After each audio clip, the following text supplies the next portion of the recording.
മലയാള സിനിമയുടെ സകല റെക്കോർഡുകളും തിരുത്തിക്കുറിച്ച ചിത്രമാണ് മോഹൻലാൽ പൃഥ്വിരാജ് ടീമിന്റെ എമ്പുരാൻ. മാർച്ച് 27 റിലീസ് ചെയ്ത സിനിമ നിലവിൽ ആഗോളതലത്തിൽ 250 കോടിയിലധികം രൂപ നേടിക്കഴിഞ്ഞു. വിഷു റിലീസുകൾ എത്തിയപ്പോഴും ചിത്രം തിയേറ്ററിൽ പ്രദർശനം തുടരുകയാണ്. ചിത്രത്തിന്റെ കേരള ബോക്സ് ഓഫീസിൽ നിന്നുള്ള അപ്ഡേറ്റ് ആണ് ഇപ്പോൾ പുറത്തുവരുന്നത്. റിലീസ് ചെയ്ത് 16 ദിവസങ്ങൾ കഴിയുമ്പോൾ കേരളത്തിൽ നിന്നും 83.20 കോടിയാണ് എമ്പുരാൻ നേടിയെടുത്തിരിക്കുന്നത്. വമ്പൻ വിഷു റിലീസുകൾക്കിടയിലും ചിത്രത്തിന് മികച്ച കളക്ഷൻ സ്വന്തമാക്കാനാകുന്നുണ്ട് എന്നും റിപ്പോർട്ടുകൾ വന്നു. മൂന്നാം ആഴ്ചയിലും നിരവധി എക്സ്ട്രാ സ്ക്രീനുകളും ഷോസുമാണ് സിനിമയ്ക്കായി നൽകിയിരിക്കുന്നത്. ചിത്രം ഉടൻ കേരളത്തിൽ ഒന്നാം സ്ഥാനത്തുള്ള 2018 മറികടക്കുമെന്നാണ് പ്രതീക്ഷ. 89.20 കോടിയാണ് 2018 കളക്ഷൻ. എമ്പുരാൻ ഇതുവരെ ഇന്ത്യയിൽ 103.05 കോടി നെറ്റ് കളക്ഷൻ നേടിയിരിക്കുന്നത്. ബസൂക്കയും ആലപ്പുഴ ജിംഖാനയും ഒക്കെ വിഷു റിലീസായി എത്തിയെങ്കിലും എക്സ്ട്രാ ഷോകൾ പിടിച്ചെടുത്താണ് മോഹൻലാൽ എമ്പുരാനിലൂടെ മികച്ച റൺ നടത്തുന്നത്. എന്നാൽ ബോക്സ് ഓഫീസ് കളക്ഷൻ നോക്കുമ്പോൾ ഒരുപടി മുന്നിലാണ് ആലപ്പുഴ ജിംഖാന എന്ന ചിത്രം. ബസൂക്കയ്ക്ക് പോലും അടുക്കാൻ പറ്റാത്ത സ്ഥിതി വന്നു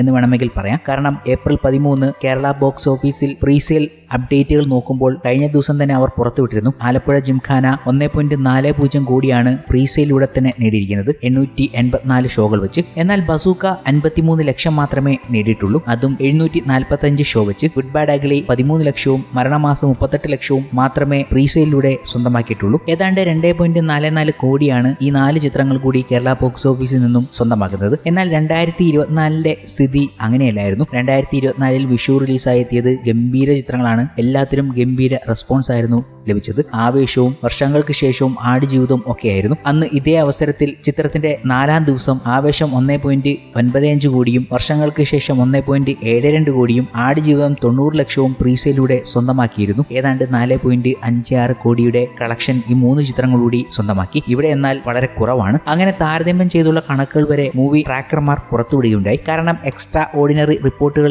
ഈ ചിത്രങ്ങൾക്കൊന്നും ലഭിച്ചില്ല എന്നത് തന്നെ. അതിൽ ആലപ്പുഴ ജിംഖാന മാത്രമേ ഉള്ളൂ ഒരുവിധം പിടിച്ചു നിൽക്കുന്നത്. കഴിഞ്ഞ ദിവസം തന്നെ എമ്പുരാൻ കേരള ബോക്സ് ഓഫീസിൽ 45 ലക്ഷം സ്വന്തമാക്കിയിരുന്നു. അത് ചിത്രത്തെ സംബന്ധിച്ച് വലിയൊരു കളക്ഷൻ തന്നെയാണ്. കാരണം ഇത്രയും പുതിയ ചിത്രങ്ങൾ നിൽക്കുമ്പോൾ ഇത്രയും വലിയ കളക്ഷൻ ഉണ്ടാക്കിയ സിനിമ അതിനിടയ്ക്കും പിടിച്ചു നിൽക്കുന്നു എന്നതാണ്. ഇങ്ങനെ പോയാൽ കേരള ബോക്സ് ഓഫീസിൽ നിന്നും എമ്പുരാൻ ഇൻഡസ്ട്രി ഹിറ്റ് നേടാൻ സാധ്യത വെക്കുന്നു എന്ന് ട്രേഡ് അനലിസ്റ്റുകൾ പറയുമ്പോഴും അത് വളരെ വിദൂരമാണ് എന്നതുകൂടി ഓർക്കണം. എന്തായാലും ഈ മാസം തന്നെ മോഹൻലാലിന്റെ തുടരുമെന്ന ചിത്രം കൂടി എത്തുകയാണ്. ബോക്സ് ഓഫീസിൽ എമ്പുരാൻ എന്ന് മാറുമ്പോൾ അടുത്ത മോഹൻലാൽ ചിത്രം എത്തും. ഇതിനൊരു പോസിറ്റീവ് കിട്ടിയാൽ ഭീമാകാരമായ കളക്ഷനിലൊന്നും പോത്തില്ലെങ്കിലും ഒരു ഭേദപ്പെട്ട കളക്ഷൻ തുടരുമെന്ന ചിത്രത്തിന് സ്വന്തമാക്കാൻ കഴിയും. അത് എക്സ്ട്രാ പോസിറ്റീവ് റിപ്പോർട്ട് കിട്ടിയാൽ സാധിക്കാൻ പോകുന്ന കാര്യങ്ങളെക്കുറിച്ച് മൂവി അനലിസ്റ്റുകൾ തന്നെ നേരത്തെ പറഞ്ഞു വെച്ചതാണ്. മലയാളത്തിൽ നിന്നും അങ്ങനെ ചില ഗംഭീര സിനിമകൾ വരുമ്പോൾ അന്യഭാഷയിൽ നിന്നും കേരളത്തെ പോലും പിടിച്ചു കുലുക്കാൻ കഴിയുന്ന സിനിമകൾ സംഭവിക്കാൻ പോകുന്നു എന്നതാണ് കാണാൻ പോകുന്നത്. അതിൽ മലയാളത്തിലെ പ്രേക്ഷകർ പോലും ഇപ്പോഴത്തെ കൊച്ചുകുട്ടികൾ പോലും കാണാൻ ആഗ്രഹിക്കുന്ന ഒരു സൂപ്പർ ഹീറോ ബോളിവുഡിൽ നിന്നും എത്താൻ പോകുന്നുണ്ട്. ക്രിഷ്. ഇന്ത്യൻ സിനിമാ ചരിത്രത്തിലെ ഏറ്റവും ഹിറ്റായ ഫ്രാഞ്ചൈസികളിൽ ഒന്നാണ് ക്രിഷ് സീരീസ്. ഹൃതിക് റോഷൻ നായകനായ ഈ സൂപ്പർ ഹീറോ ഫ്രാഞ്ചൈസിയിലെ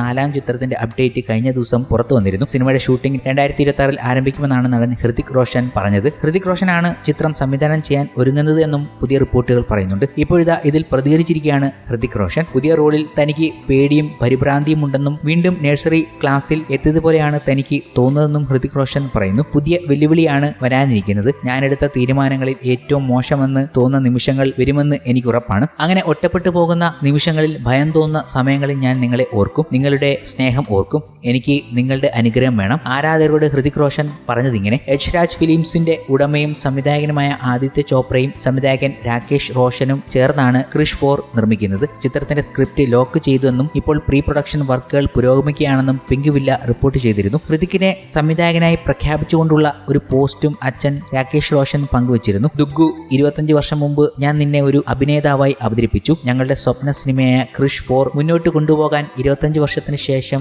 ഇന്ന് വീണ്ടും നിന്നെ ആദിത്യ ചോപ്രയും ഞാനും ചേർന്ന് സംവിധായകനായി അവതരിപ്പിക്കുകയാണ്. നിനക്ക് എല്ലാ വിജയങ്ങളും ആശംസകളും അനുഗ്രഹങ്ങളും നേരുന്നു എന്നാണ് രാകേഷ് റോഷൻ സോഷ്യൽ മീഡിയയിൽ കുറിച്ചത്. 2003 കോയി മിൽ ഗയ എന്ന സയൻസ് ഫിക്ഷൻ ചിത്രത്തിലൂടെയാണ് രാകേഷ് റോഷന്റെ ക്രിഷ് ഫ്രാഞ്ചൈസി ആരംഭിച്ചത്. പിന്നീട് 2006 ക്രിഷിലൂടെ ഒരു സൂപ്പർ ഹീറോ ഫ്രാഞ്ചൈസിയാക്കി ഇത് മാറ്റി. 2013 ക്രിഷ് 3 എന്ന ചിത്രത്തിൽ ഹൃതിക് രോഹിത്തിനെയും അദ്ദേഹത്തിന്റെ മകൻ കൃഷ്ണയെയും വീണ്ടും അവതരിപ്പിച്ചു. കോയി മിൽ ഗയയിൽ ഹൃതിക്കിന്റെ നായികയായി പ്രീതി സിൻഡ അഭിനയിച്ചപ്പോൾ ക്രിഷ് ചിത്രത്തിൽ പ്രിയങ്ക നായികയായി. ആദ്യ 2 ഭാഗങ്ങളിൽ രേഖയും 2ാം ഭാഗത്തിൽ നസറുദ്ദീൻ ഷാ, വിവേക് ഒബ്രോയ്, കങ്കണ റണാവത്ത് എന്നിവരും ഫ്രാഞ്ചൈസിയിൽ അഭിനയിച്ചിട്ടുണ്ട്.